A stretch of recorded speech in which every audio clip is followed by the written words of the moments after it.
Brought to you by viewers like you. Thanks for your donations.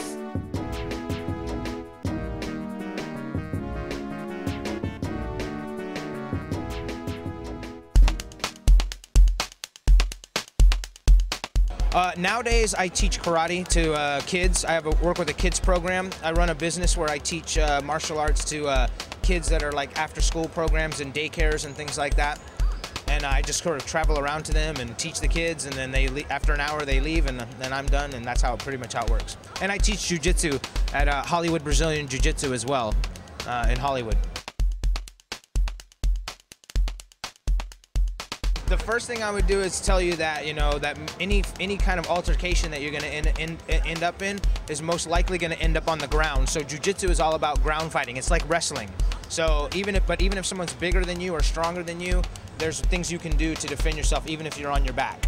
And when do I get to like knock somebody out? When you get to knock somebody out? I get to like take elbows or something. Do I get to do that? Yeah, we do. Yeah, you can do a little bit of that as well too. I try not to teach people to do elbows and things like that because they don't need to. You can just do simple moves like arm locks and chokes and things like that to finish a fight. You don't have to break your knuckles by punching somebody if you don't want to.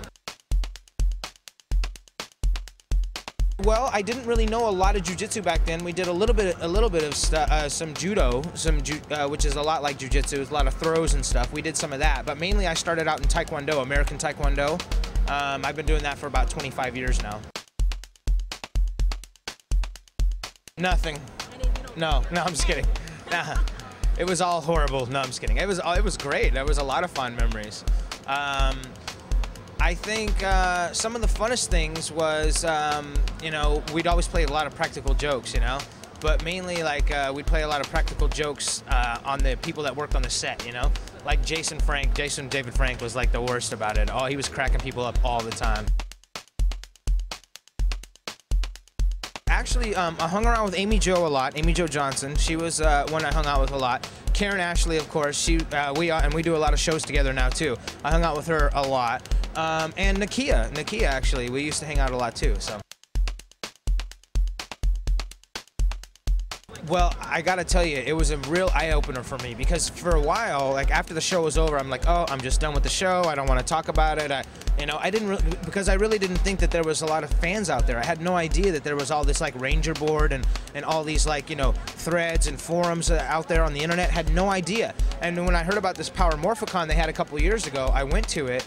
And I couldn't believe how many fans there were and like how excited people were, and it blew me away. And then there was people that wanted to see me at conventions and things. So that's why I started doing the convention scene again, because, you know, just because I didn't know there were so many fans out there. So I wanted to come out and see the fans and, you know, say hi to everybody, basically.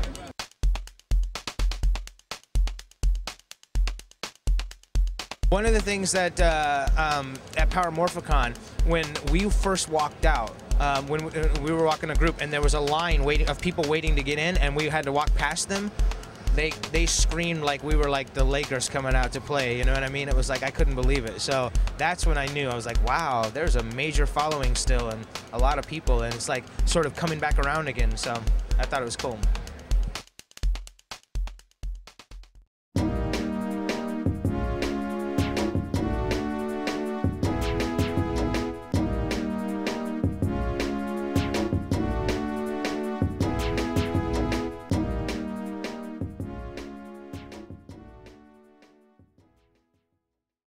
So it was pretty fun, you know.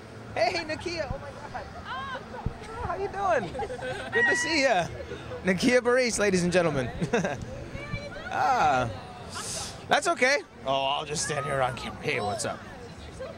Yeah, I'm still filming. We're good. Okay, that's good. No, it's all right. I know.